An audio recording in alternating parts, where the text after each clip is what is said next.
I'm going to give Justin Tang some more kudos, commendations, because he's put me in touch with some very smart people. Jim Waldron, you're one of those, and I'm so glad that you would join us. Welcome to my show. It's really good to see you and to meet you. Thank you, Mark. I've been a big fan of your show for a while now, and thanks for having me on. I appreciate it. Well, if you've been a big fan, I've been misstepping to not have had you on already. I don't know what I've been missing, so do forgive me, please. No, no problem. Just good to be here. All right, Jim, let's get to know you. I've read your website. Justin's told me some about you. You sent a very interesting, in-depth text message that had me like a child. I was all giddy-eyed. But please, for our global audience, tell them a little bit about yourself and how you came to where you are. I grew up in Chicago in the 50s and 60s and was lucky to have a former number one player in the world, Chick Evans. You've probably heard of Chick Evans, the Evans Caddy Scholarship Fund. He Yeah. was my mentor. Started playing at age 10 and decided at pretty early age I wanted to do what I'm doing now for a living. It took me kind of a circuitous route to get there. I didn't actually start teaching until I was age 40. So this will be my 32nd year of teaching. So, in other words, Hmm. if you didn't start teaching till that age, Hmm. you spent a whole lot of time researching, being an entrepreneur, Correct. learning. Yes. Huh? Yes. Yes. I didn't feel like I should have I guess, the ethical foundation to teach unless I really knew that what I was teaching, both in terms of content and process, was fundamentally true. I want So, to stop you for a minute. What you just said there's gripped me in my soul, okay? Because I'm a teacher. I'm an announcer, but I'm a teacher deep down. And I had a moment with myself way back. There was an interaction I had on a professional driving range where a question was pitched of me, and I basically vomited some golf jargon on the person. But inside, I was like, I do not know the answer to that, and I'm not capable enough of doing this job properly. And it occurred to me the responsibility of teaching and what it recommends, what it entails, and so for all our aspirant instructors or even instructors listening to this, I do want you to go there for a minute, please, just to help people realize what a responsibility as teachers and instructors we have. yeah, absolutely. Well, I think it comes down to I've been a kind of a fairly well-known critic of what I would call the traditional golf instruction model for Mhm. decades. And I think it's because it's so much based in theory and so little based in application. Okay. And what I mean by that is if you go into any Instagram account, golf instruction, not any, but most of them, or go on the golf forums, which I was very active in Golf WRX back in the day. Mhm. It was maybe the sponsor for a few years at one point. Almost all the discussion is theoretical. It's all swing thoughts this, swing thoughts that, what I want my body and or club to do at a certain point in the swing or in the putting stroke, but not a lot about how do you connect the brain slash mind to the body. Yeah. And so I've always been what I call a mind body connection teacher, which is a radically different approach than traditional golf teaching. Look, it's where it all originates, right? I know that Correct, sounds correct, trite, but it's the correct. truth. Okay, so I rudely interrupted you whilst you were sharing your bio. So all this research because you wanted to do the job properly. Then you start teaching at age 40. Mhm. Tell us, complete the journey for us, please. I got pretty successful right away. I started a company. My company is called Balance Point Golf Schools. Yep. I opened up at Waikoloa Beach Course on the Big Island in January of 1995, and I still teach in Hawaii, although I teach now at Ko'olina Golf Club on the island of Oahu. Yeah. And then I followed up with here in Oregon, where my home base is. I still teach at Quail Valley Golf Course, just outside Portland, just down the road from Pumpkin Ridge, actually. Okay. So I've been there this is my 30th year there, I guess, something like that, 29th Oh, year. Um, and I won a couple of the Golf Magazine Top 25 Golf School Awards, mostly based on student feedback, which we're very proud of. hmm I did a 3-day boot camp called Great Shot. It was 3 8-hour days in a row, Friday through Sunday, on the golf swing fundamentals. And that was preceded by an optional 1-day school on Thursday called Rip It to the Target, which was all on the mental game. Okay. And most of our 3-day golf swing boot camp students took the Thursday school. And interestingly, we got more positive feedback on the Thursday school than we did on the 3 days on Really. golf swing mechanics. Because most people said, wow, I didn't even know this stuff was available. These concepts and these drills were available on the mental game. Mm-hmm. My take is everybody says golf's 90% mental. Well, then how come we aren't giving 90% of our students mental game instruction? It's funny you say that. I was about to say, I mean, my hero, I have various, Gary Player is a mentor, but my hero is Mhm. Bobby Jones, Bob Jones. There you go. And you know the famous quote, golf is played on that 5-inch fairway, that Uh, space between your ears. yeah, And I was like, yeah, but you're right. No one really. I've also interviewed sports psychologists and such, and you get the goals, the goal setting, all that sort of stuff, visualization, but the actual learning how to do it, it's I yeah. can see why you were so successful. Yeah, so the application, most of the source material for how I help people apply the theory in a very simple, practical way is based on traditional Buddhist philosophy All right. and Buddhist psychology. And, Mhm. I'm not talking about the religion of Buddhism. I believe, and our scholars who agree with me, Buddhist scholars, that he wasn't trying to start a religion 2,500 years ago to compete with Hinduism, which still today is the dominant religion in India. Yeah, He was the world's first psychologist. gotcha. And when you hang out with Buddhist monks like I've done, I started studying Buddhism through books, and later on, through a few years later, through my first karate instructor, who was also a Zen monk. I started at age 10 with reading, and at age 11 with my teacher, my karate instructor. And then I ended up going to San Francisco Zen Center and a place called, at the time, it's called Karmatsong. Now it's called Naropa Institute in Okay. Boulder, Hmm. working with the Tibetan Lama, studying Tibetan Buddhism. So I have a very Buddhist approach to understanding how the mind works. Well, I want to stop you right there. I'm Christian in my spiritual beliefs, but I read a book called Breathe You Are Alive, and it was essentially techniques to proper breathing and all of I'm going to get the word wrong, so I won't use it, but just the breathing and how it sets you up mentally, physically, emotionally, for success. And I've been wrapped with this stuff. And I kept on thinking to myself while I'm doing this, and I'm going to let you comment, why, if breathing is the most fundamental thing to us being alive, if you don't breathe, you die. That's right.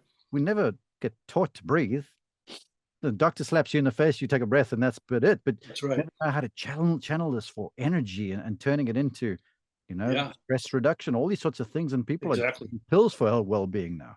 Yeah, yeah. So, and that starts with, even prior to breathing, starts with understanding the nature of consciousness, which is what I give people basically kind of a primer on, kind of a basic outline. What are the rules that govern how your conscious mind works? And before we do the exercises we had talked about pre-show, Hmm. I have to do a little bit of theory, although it's pretty much grounded in reality, which is my first premise is when I'm working with someone who has yips, and that's curing people of the yips is my Because primary you cured practice. yourself of the yips, correct?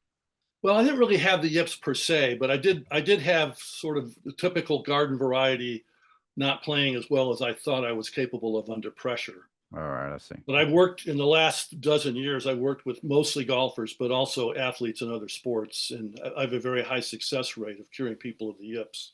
Hmm. Lovely. Um, but the first principle is you can use your conscious mind as a tool to play better golf. Hmm. And most golfers aren't doing that because they haven't had any formal mindfulness practice. So I think of it as we train our bodies in terms of swing mechanics, putting stroke mechanics, fitness, core strength, flexibility, but there's actually very little sort of strength training for the mind. And that's how I view it. It is sort of like strength training for the mind. If may I interrupt? Sure. You say that I have this mind, my mind starts wandering. Of all the golfers I've seen play, and I've seen a lot, front row seat with what I do. Um, Tiger Woods is as good as, well, I don't think he has peer when it comes to I agree. directing his mind to the Yeah. task at hand. Yeah. That's right. And he started at a pretty young age with Yeah. basic Buddhist meditation, which is what we're talking about. Hmm. Very early, sort of grammar school level mindfulness training So, from so his mom, who was a Thai Buddhist, right? yeah.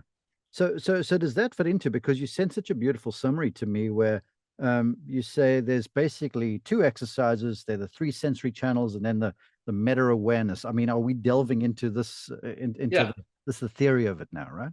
yeah. So let me give you one more step. The second premise is when you start to do a little bit of mindfulness practice. If anybody out there has done sitting meditation for even a minute, you quickly realize I'm not in charge of my conscious mind. It's in charge of me.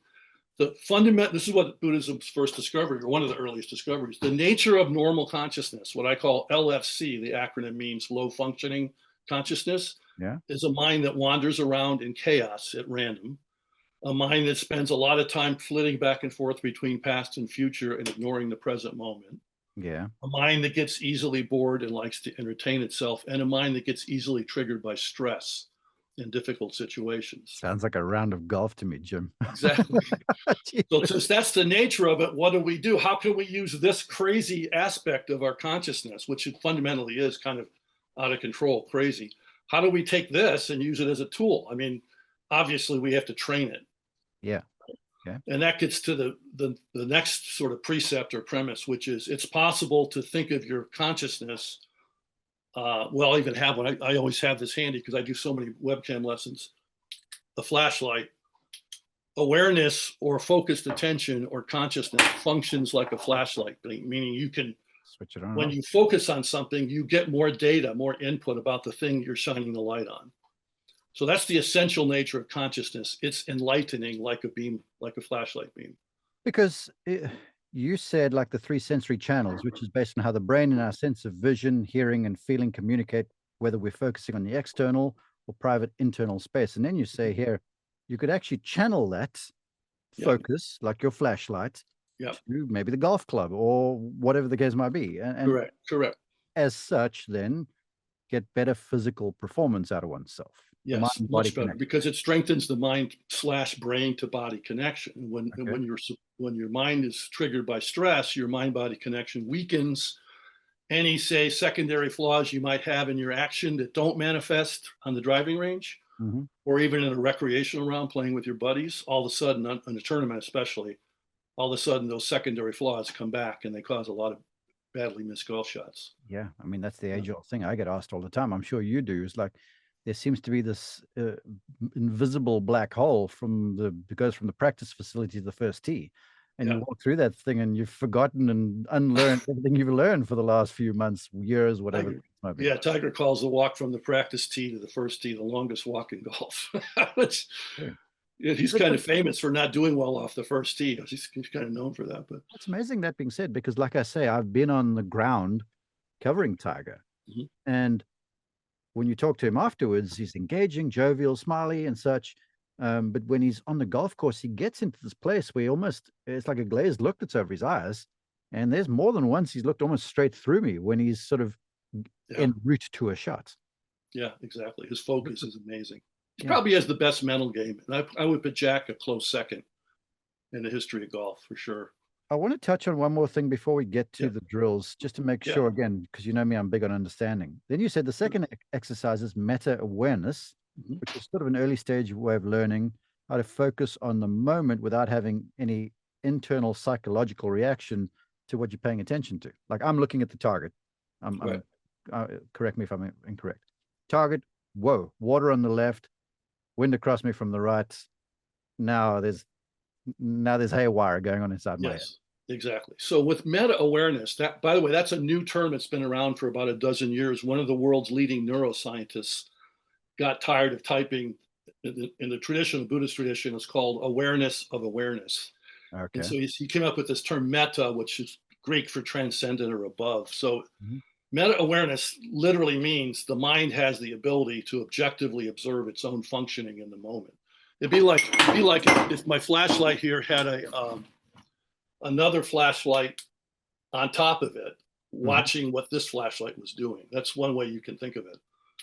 And in modern psychotherapy, that principle of meta awareness is considered to be the sort of overarching principle for behavioral change in terms of psychotherapy, because it's also called self management. It means the ability to be emotionally intelligent and cognitively intelligent, meaning to be able to recognize what your psychological state is. And if it's about to lead to you creating some type of suffering for yourself or other people, you can recognize it and you can change directions, right? Yeah. I've had a guest on the show. I don't know if you know him. His name's Corey Mascara. Young man, Mhm. intelligent man. And like you, he went and spent, I can't remember where it was, but spent 6 months in a monastery training under one or other monk. Forgive me that I don't recall the name. Mhm. but it essentially was 6 months of basically just meditation. Wake up in the morning, meditate, just focusing on your breathing. Yeah. Then no writing, no phones, no nothing, just meditating for 6 months. And he spoke of this where he goes, it's almost like you get to a place eventually where you're outside of yourself and you're seeing yourself from that perspective. And That's right. this is what you're talking about. Yeah, there was a phrase that was popular, particularly in corporate management trainings back in the 90s, called thinking outside the box, Yeah. which is another term for meta awareness. Or Einstein famously said, you can't solve a problem using the mind that created the problem in the first place. So you could call it psychological perspective when you're not identifying with what the Buddhists call the contents of consciousness. So whatever you're paying attention to, we'll call that the contents or the content of consciousness. Mm-hmm. That's not the same thing as the flashlight beam itself. Your consciousness is separate from whatever you're using it to observe. Yeah, got you. Right. So, and when you're in metta, there's a sense that you're almost, like you said, standing outside yourself and observing your own mental functioning. it's such a. I want to bring this to the golf course real fast before you drill me, so folks can learn from this, and I know they'll be reaching out to you certainly, because I want to bring this to the golf course kind of thing, because there have been those times for all golfers watching or listening to this where, you get over the putt and it's just going in. You just see it 30 feet. It's like it's happening. Yeah. And you get over it, and then you hit the putt, and lo and behold, it goes in. And Yeah. everyone wants to be there again, but they try so hard that they can never get there. That's right. That's right. That's exactly right. And so I want you to articulate that a little bit more, because from what I'm understanding from you, that's kind of where we're going with this concept, correct? Yeah, exactly. Well, that's sometimes that's referred to as the zone state of peak performance. And I've spent my entire life, starting at age 10. I did a lot of street fighting. Long story, but I grew up in a rough neighborhood from a pretty early age, and then I did a lot of actual competitive karate tournaments. Okay. And I learned a lot about how you can be in that meta-aware, detached, non-reactive state of mind when you're in combat, when you're fighting someone on the street or in an arena, and perform at your highest. When normally you would think you'd be freaking out because you can get hurt, right, in a street fight or in a competitive karate tournament. You can still get injured. And I learned over time, partly because I had this wonderful karate teacher who also was a Zen Buddhist monk. Mm-hmm. And he taught me a number of lessons on how to become more meta, more detached. It's crazy, because I've got my mind all over the show now, and I'm thinking about this. And then you listen to NFL quarterbacks who are studs coming out of college, but the game is just so much quicker. And then stuff's coming at them, and there's panic sets in, and then they throw a pick. And then the more they're there, I guess they learn to be in this place where stuff starts slowing down, kind of like Keanu Reeves. Brady talks about that a lot. In the Matrix, where when most of the fights I was in, my opponent appeared to be moving, trying to punch me in slow motion. So I had a really, really good track record for winning, because I was in that altered state. For some reason, it was more in fight. I wish I had more in the golf course. It was much more rare in the golf course, but for some reason, fighting, it was easy for me to do it. Also in basketball, I had some times in basketball games where the flow of the game would slow down, and I would feel very comfortable, very safe emotionally. Isn't it crazy how in golf it's a slow game, and you really only spend a few minutes actually in the process of hitting a golf ball during the 4.5 hour round or whatever. Yeah. So it's slow, yet the space, the gaps in between the shots, the time when our minds can wander and go way forwards, backwards, and not be where you are. Yeah, can get you going so fast mentally. I know, it's amazing, isn't it? It's great. Learning how to focus your mind. That's really, from an application standpoint, that is the first step. So do you want to try doing the exercise? Yes, let's do it. So this is a combination of a mental focus. There's two stages to it. The first stage is a combination of focusing in what we call narrow mode. By the way, there's 3 sizes of consciousness, or we call them the 3 modes, which are a circle, 360 degrees. Mm-hmm. Now, with our vision, we only have roughly 180, but I can turn around, obviously, which makes it 360. We have 360 with our auditory sense, our ears. Mm-hmm. And with proprioception, which is awareness of our body moving in 3D space, we also have 360. Okay. But when you're first trying to take this crazy, what the Buddhists call hyperactive monkey mind, and you're trying to tame it, to calm it down, you have to learn to function in narrow mode. So we're going to be in narrow mode. You also have to pick a. I'm making one note real fast. Yeah, sure. To add to the podcast notes. Okay, I'm ready. Yeah, I'm ready. and part of the thing about a golf shot is you have to stay in narrow mode from the moment you acquire your focal point. Focal point is my term for where you focus your attention. Okay. So, for example, it could be target picture, could be grip pressure, could be saying, like Annika Sorensen won most of her events, saying 1, 1. So she would say in her voice channel or auditory channel the phrase 1, and then 1 again on the forward swing. So it doesn't. There's about, in my system of, we call the focal point system, there's 50 roughly focal points that could work in theory, that have won on all major tours, as well as top amateur events over the years. I've been interviewing good players. But they're all, the commonality is they're always done in narrow mode. As soon as your mind leaves narrow mode and gets bigger, you're letting space in for negative thoughts and emotions. So you have to learn to hold your consciousness in narrow mode. Okay. All right. You also have to pick a sensory channel. This is new to most people listening to this podcast, but the way your brain processes information about both the physical world, the so-called external world, and your internal private psychological world is mostly through 3 primary senses: vision, hearing, and feeling. Okay. Smell and taste are considered secondary senses, right?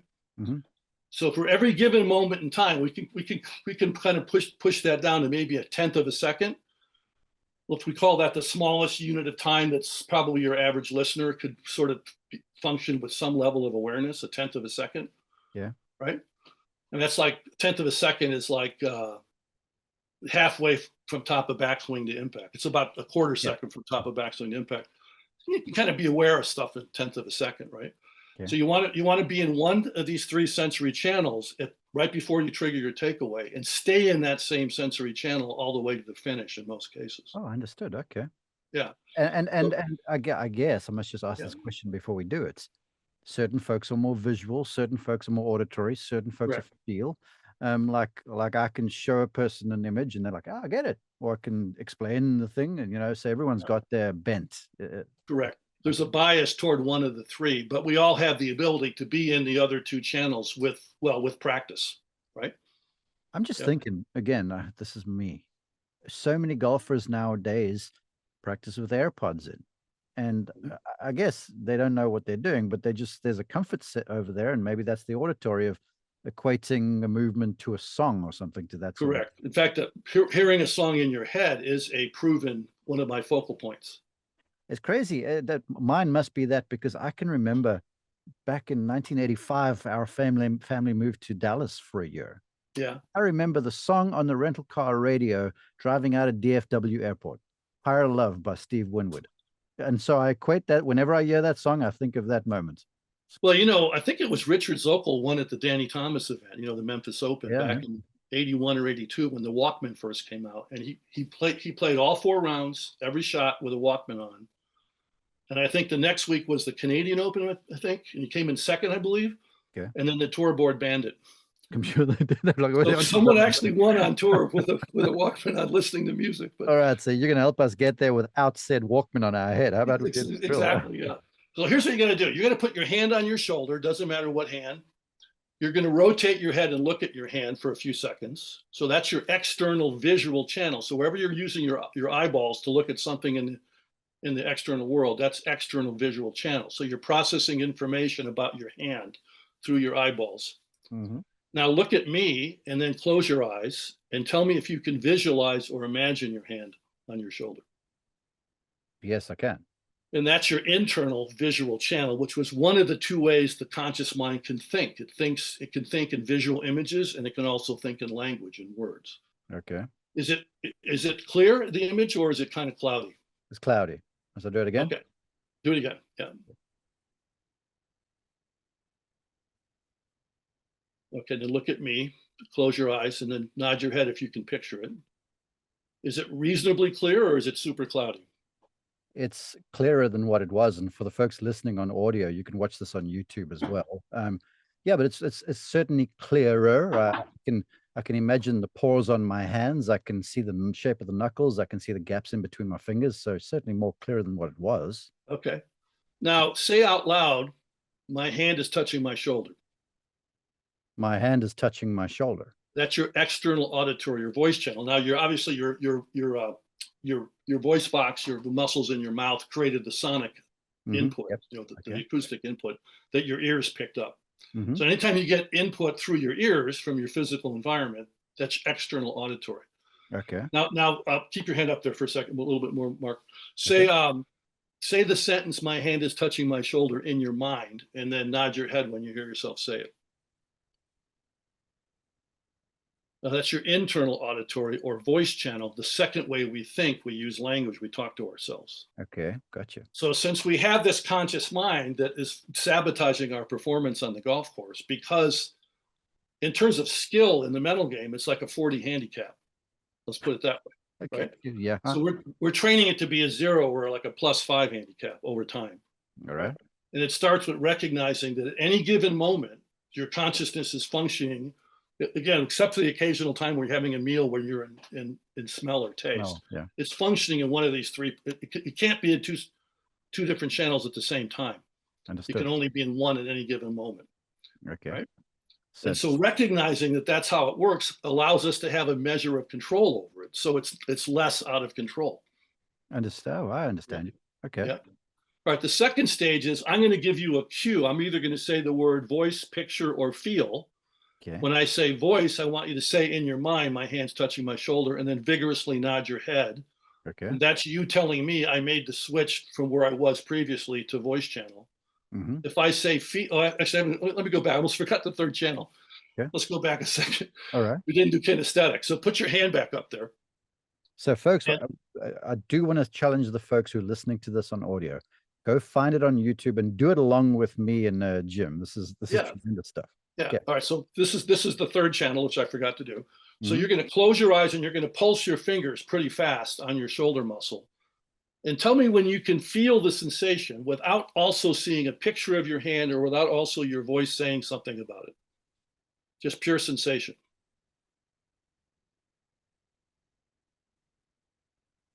Okay. Okay. So it took you a few seconds, which is normal. Yeah. Were you in visual? Were you struggling to let go of the visual? To be honest with you, I was like, okay, I'm hosting a podcast. I'm trying to make sure people are understanding what's going on. That's hilarious.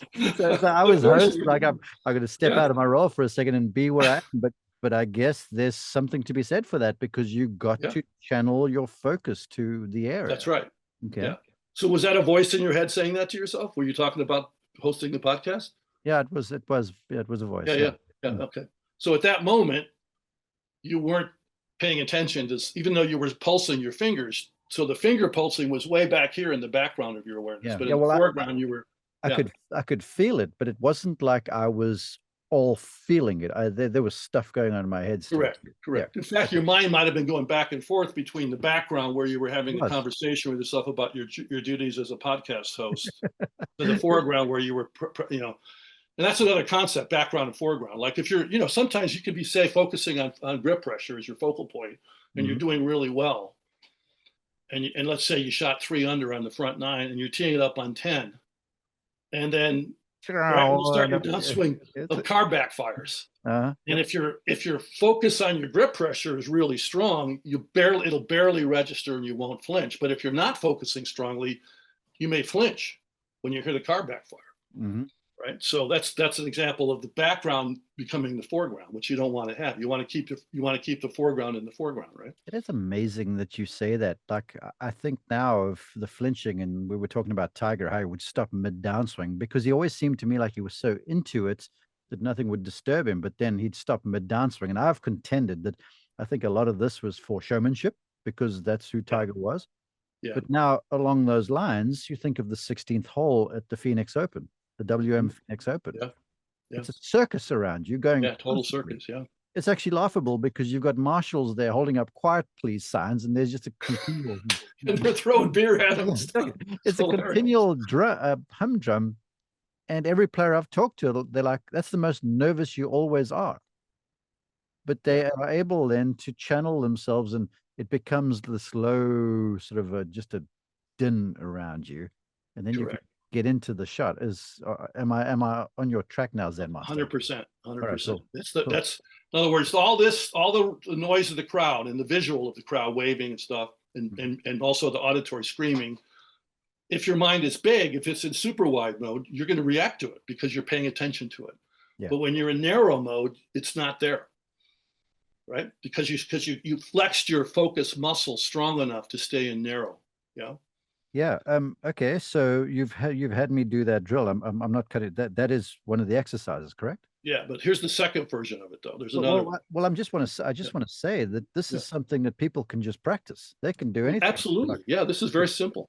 I could do praying hands in front of me, and then I Yeah. could say it, think it, feel it. That's right. So I can practice going between these three states of. Yes. Yeah. Well, do you want to do the second stage? You got time? Yeah, let's do it. Yeah. Yeah. Yeah. All right. So put your hand back up there. Okay. And I'm going to either say voice or I'm going to say picture or I'm going to say feel. When you make the switch to the new sensory channel, then nod your head. Okay. And by the way, I'm talking about when you're 100% certain you made the switch. That's the meta part. That's you're saying, I am positive, I am 100% certain I'm now in visual. So I'm now at the risk of, I'm going to hand over the podcast host reins to you. And Okay. while I'm doing this, so I can channel my focus, I'm going to Yeah, let you sort of describe to folks when I nod my head, such like I that. will. Okay, So they'll know. Yeah, I good. realize some of people are only going to do it on the audio. Yeah. Okay, so take a look really quick, just for a few seconds. Take a look. So he's looking at his hand. Now look at me and then close your eyes and picture your hand.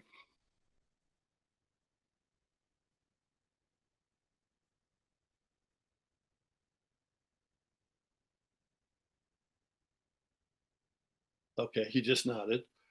Now feel it, and you can pulse your fingers to give it more sensation. Nod your head when you can feel it. He nodded his head. Okay, now say in your mind, say the sentence, my hand's touching my shoulder. So that's voice.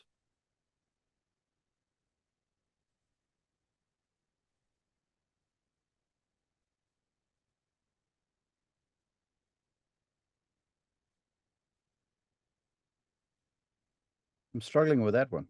Okay. I find myself I'm feeling my fingers.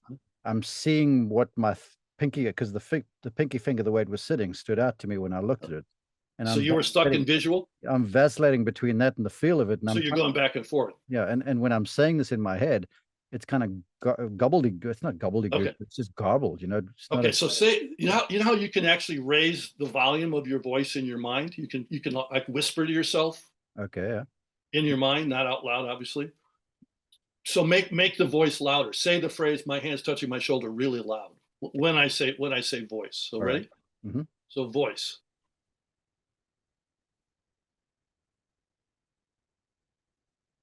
And he nodded. Okay. Feel.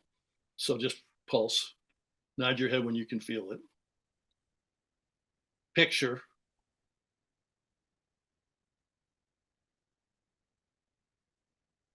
Okay. Feel.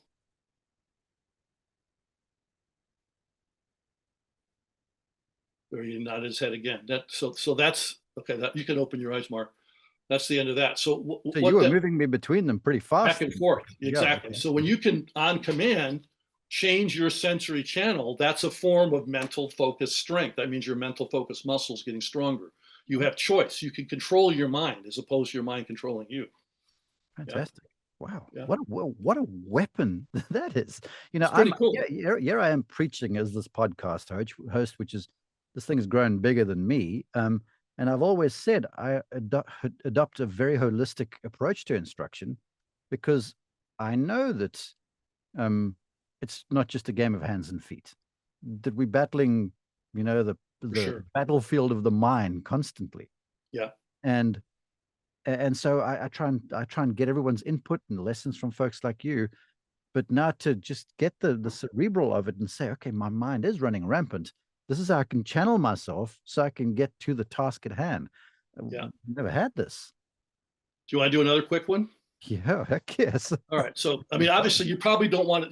Do you have room to take a swing, even though without a club in your hand, or is it too No, narrow? it's kind of, I've got Okay. stuff around me. It'll There's sound another version. So make a golf grip, okay. and then I want you to cock up, uncock down, recock up. Just keep doing that. Close your eyes. Go into feel channel. Feel the sensations coming from your left wrist. Tell me when you can feel your left wrist. Okay.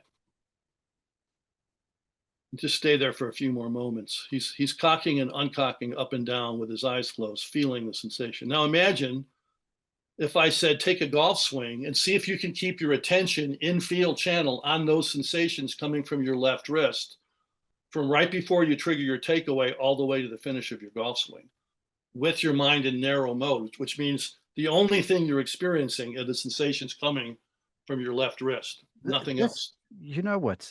This is sensational because I have been on a little venture with my own golf game, which went to the dogs with all of my work and travel and stuff like that. Yeah, And so trying to teach myself is like an impossibility because you know something and then you do something and then you think something else. And so I'm all over the show.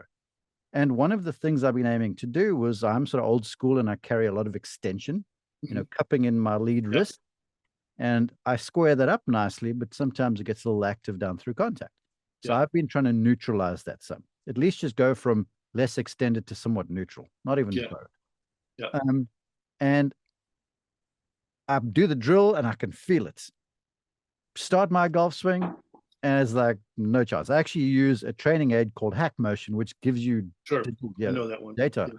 Yeah, yeah. And I'm thinking I'm doing it, and the data is like, no, no, no, no. But now when I was doing this and I had the ability to focus on it Mm-hmm. and the feel of it, I can imagine now that I would be more inclined to want to do better throughout the motion and not just Correct. in the rehearsal before the time.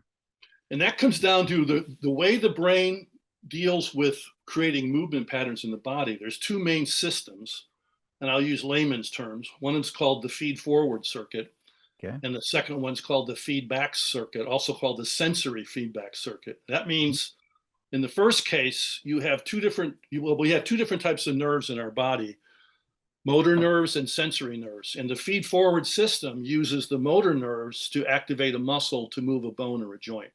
Yeah. Okay. And what most golfers struggle with when they're making swing changes, especially, is they don't understand how that feed forward system is designed to work properly, Mm-hmm. and it's designed to work properly if you're trying to do a new movement pattern that's not already a dominant habit. The only way you can actually get your body to carry out the new movement pattern is to do it at much slower than normal speeds, particularly with real-time feedback, like looking at yourself in a mirror. Well, I'm glad you say that because I'm constantly preaching to say to folks, you're not going to change something at your regular swing speed. There It's you just go. not happening. Yeah, And yeah. then you say by looking in the mirror. I asked Nick Feldo one day, I was like, this was post his playing career, and I said to him, so if you had it all to do over again, former world number one golfer, multiple major champion, what would you do? And he said, I'd spend more time practicing in front of a mirror. Yeah. Hogan did hours a day of mirror work when he was making swing changes. I did not Spent a know lot that. of time in front of the mirror.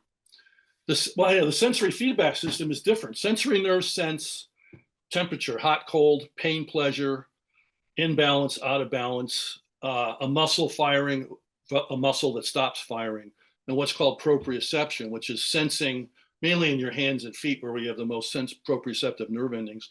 Okay. It's sensing particularly your hand path in the golf swing. So where are your hands in 3D space? That's proprioception, All right. right? Gotcha. Mm-hmm. So of the two, in my experience as a teaching pro for 32 years now, most amateurs don't know about those two systems. No, heck no. And they spend way too much time in feed forward at full speed trying to force movement pattern changes that their body does not want to do, Mm-hmm. right? And it's not even like neutral, it's toxic because that attempt to force the feed forward system to do a movement pattern the body is rejecting over time can create a flinch, and over maybe several years it can morph into full-blown yips. I was Yeah. about to ask you about the yips, but I did want to ask along those lines then, because look, I'm a big one. on swing drills. If you're learning something new, do a drill to at least Sure. take the cerebral of it and turn it somehow into a feel, something that you Correct. can work. Correct. Exactly. And I love training aids you can hit balls with because it makes it functional then. Right. That being said, where are you on this? Because my daughter, funnily enough, in all of her wisdom at age 15, I had her practicing on a putting arc. And she said to me, she goes, I don't like this thing. And I was like, well, it's showing you the correct arc of the stroke. Mhm. And she said, yeah, but I just feel like I'm just swinging along it, not actually working on trying to control things myself. I'm just using it as guide rails. So you understand where I'm going, right? Yeah, I So do. what is your take then, given what you're teaching us, with being able to channel our focus, whether it's feel or audio or visual? What is your feel on training aids and drills? I'm a big fan of training aids and drills, but again, I think the best training aids are the ones that kind of the least effective training aids are the ones that kind of force you by the nature of the training aid to do a new movement pattern. Yes. It's always better to have a training aid give you feedback when you do it wrong Okay. than forcing you to do it correctly. I For understand. example, have you seen that Pro Sender aid that's been in the market for about 2 years now? I had one sent to me last night. Okay, so that's just what I'm talking about. So that is for people who flip a lot, Yes. either through momentum because they're pivot stalls or through actively taking the wrist. Higher Yes. handicappers will do it like that. Mm. So basically, it's similar to the Hogan's key. Hogan came up with this idea that he shared with John Schlee back in the day in the '60s, All right. and Schlee created it. Which if you remember John Schlee, which he won a couple times. I think he Yes. won at Hartford and he won the Hawaiian Open one Yeah. year. But it was like a brace. In fact, Gary Weinerman did golfaroundtheworld.com. They still Yes. sell it. It's an Mhm. updated version that Gary calls the key, but it goes from here all the way down, so it maintains the hinge angle, the back of the right wrist during release. Yeah. Well, with the Pro Center, which is even better, if you happen to flip, you feel it because the Use contact your is wrist. lost. Exactly. Yeah. Exactly right. Um, Along those lines, I've featured on this podcast. There was a system called the Total Golf Trainer, which is mhm, essentially they're just rubber arms that are bendable. They're mhm. firm, and then there's like a rubber golf ball on the end of it, and you could put them anywhere, and you can bend them. So they essentially you could, if you early extend with the hips, put something on your hip, and you'll see it because the ball's red, and you'll Right. feel it because you hit it, maybe, or whatever the case might be. So Yeah. along those lines too, I loved it because you could hit shots and you instantly get some feedback. There's your Yeah. feedback. There you want feedback If for you do sure. the wrong thing. And then it also gives you the feed forward because you're like, well, then I guess I'm using the term correctly. Yeah. Well, I've got to stay in this position to Correct. hit this thing on my downswing. Correct. But of the two, I think for most amateurs, especially, they need to spend more time in the sensory feedback system. We also call Sure. that passive body awareness. Mhm. With that exercise I gave you, if you had been swinging a golf club, focusing on what the sensations are from your left wrist and feel, you would not be giving yourself a lesson on how to make your wrist cock or uncock better. That would be active. We don't want, so it's 100% passive. You're observing it from a neutral standpoint without judgment Yeah, I see. what the sensations are. And that's important because most golfers really struggle with doing that because Okay. they're so invested. Their conscious mind is so much interfering with their body motion. We'll add to that too, because I gave lessons this morning, and one of them was a really accomplished golfer, and he's making a slight change, which feels like a massive change to mitigate a hook some. Uh-huh. And I made that point to him. I'm like, you're battling years of habit over here. There you And go. there's this, as soon as you do something, you may feel it. It feels different. My kids would say it's weird. It's different, but you're so worried about what's going to happen with a shot too. You're wanting to believe that this is going to make it, but you're always Right. looking for that visual feedback of the good golf shot. So Correct. living in all these places, and you can't focus on what you're doing. Yeah, that's why to me, in my system, there's no movement pattern training done over a ball, and there's no movement pattern training done at full speed. It's all done at slower than normal speeds without a ball. Therefore, you can focus 100% of your mind on the change with no part of your mind worried about the outcome of the shot. You sound like a guy who's been in a karate dojo. Is that the right word? Yeah, well, again, it had a huge influence on my life. Yeah, because you practice those, I don't know the routines, but you do them in super slow motion. Yeah, they're called katas. Yeah, Yeah, the karate, routines. that's Yeah, it. Yes. yeah. Wow. When Jim, I had an interesting story I'll share with you if we got time. please, One of yes, go ahead. my My teacher was his name was Sensei Sugiyama. He was one of the world's leading martial art artists, but also a really well-known teacher. And he moved from Tokyo to Chicago in the early 60s, which is where I met him at age 11. And we would do it in classical karate. It's not like mixed martial arts today, where it's pretty much full contact. Mm-hmm. It's no contact or light contact. Okay. Classical karate. So you have to have more control, because if you're doing it right and you did full, you could actually kill somebody. So you got to be really careful. Mm-hmm. And he would say to me this Japanese word, tumashigo, Waldron-san, to me, when we were free sparring at full speed. So it looks like we're actually fighting at full speed, punches, blocks, and kicks, but we're making very light contact on the gi, on the attire that we wear, right? Yeah. And he kept saying this, tumashigo. So after about 2 months, I said, Sensei, what's this Japanese term, tumashigo, you keep saying when we're free fighting? Is it a Zen Buddhist thing, or is it a karate term? He looks at me and goes, what are you talking about? Not Japanese, English, too much ego. I said, what are you talking about? He goes, Jim, you're thinking about the mechanics of how to block, punch, and kick in the middle of the fight. He goes, you can't think about it and do it at the same time, and do it fast. When you're moving fast, the part of your mind that controls how your body moves is not thought. It can be feel, but it can't be thought. You're amazing. If I had $1 for every time I've heard a lesson, I'm sure you've heard the same thing, where someone goes, I'm thinking too much. I'm just thinking too much. And then they step away and they shake their head as if there's cobwebs in there, and then they swing. It gets better. And I'm thinking, you're thinking too much, but you're thinking about the wrong stuff. That too. Yeah, exactly right. I'm sort of feeling what you said with too much ego, because I'm like, I want you to think about the change you're making, but not like this and that. And I should be correct. Correct. You've hit me in my soul with that statement there. Yeah, well, thanks, man. I appreciate it.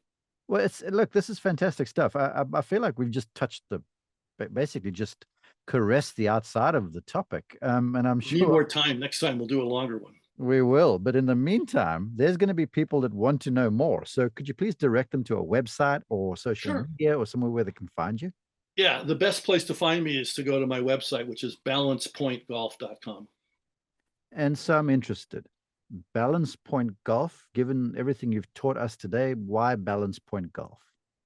Another story. So in '64 at the Western Open, I was invited with a couple other top junior players by Mr. Evans, who was at the time, he was the big guy in Chicagoland golf.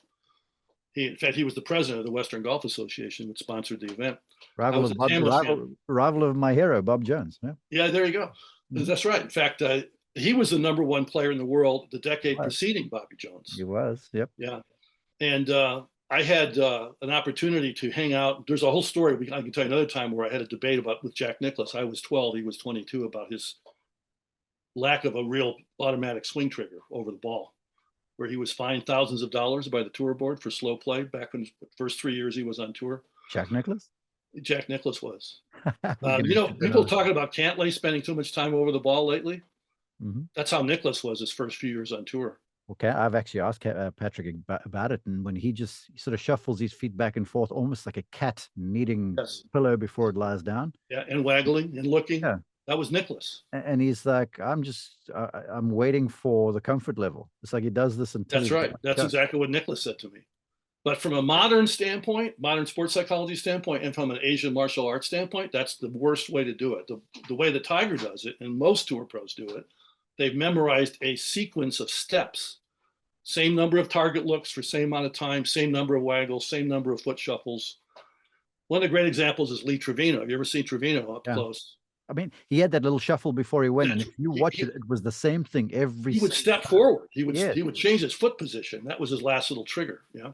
Yeah, it almost moved the ball back in the stance. He did. He moved it back in the stance. Yeah. In a funny way, it sort of helped his alignment, because he would shuffle and turn open with the ball back in his stance, and so he could hit that blocked fade of his. That's right. Hit that little low cut. Okay, but back to Balance Point. But yeah, so do you know who Paul Hahn, the trick shot artist, is? I know him. I would know of him. I don't know him. Yes. Okay, his son, Paul Hahn Jr., I think, if he's still alive, I'm not sure, he's still around with us. He's my age, 71. He took on the family's business. But this is in '64. When I was at Tam O'Shanter Country Club for the Western Open, I saw Paul Hahn Sr. do the trick shot exhibition. I was blown away by The guy's just an amazing ball striker. And I said to him after I introduced myself, I said, I'm Jim Waldron. I want to be a teaching pro when I get older. And I said, why are you not on tour? You got to be one of the best ball strikers in the world. He says, kid, I got the putting yips so bad I can't stand it. I'm 4 or 5 putting every green. I used to play on tour.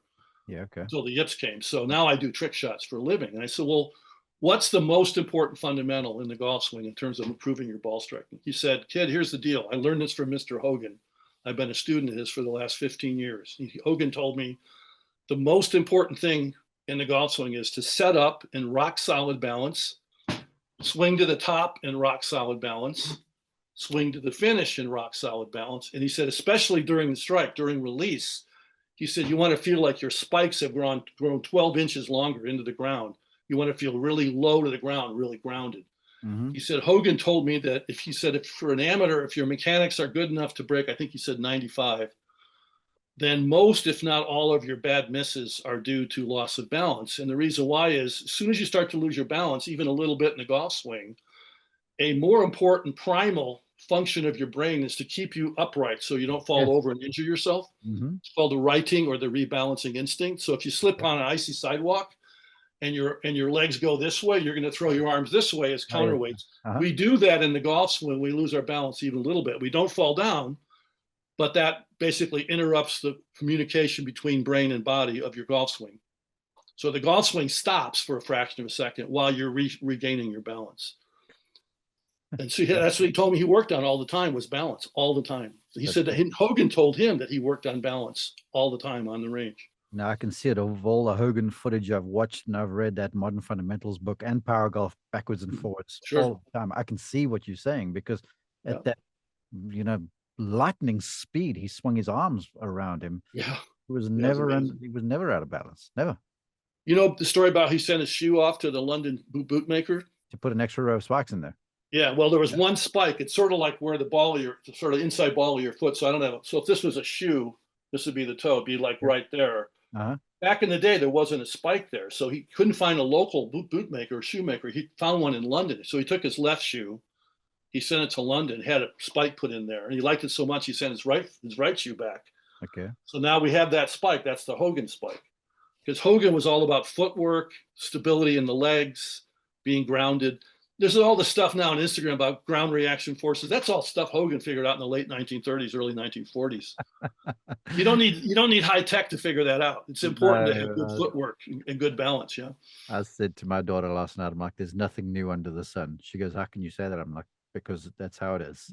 Someone's just found a different name for something that's right. Been known forever." Yeah. This has been thrilling for me to talk with you, Jim. I appreciate you. I appreciate it as well. I'm having fun. It's good to talk to a fellow teaching pro. Yeah, definitely. And for the folks, you've shared the address where they can find you, the website and such. And look, I'm going to let you go because I've had you for a long time, but I'll look forward to doing this one more time here. Let's do it again. I would love to do it again. I'd love to. You take care of you. All right. Thanks, Ben. Take care. See you.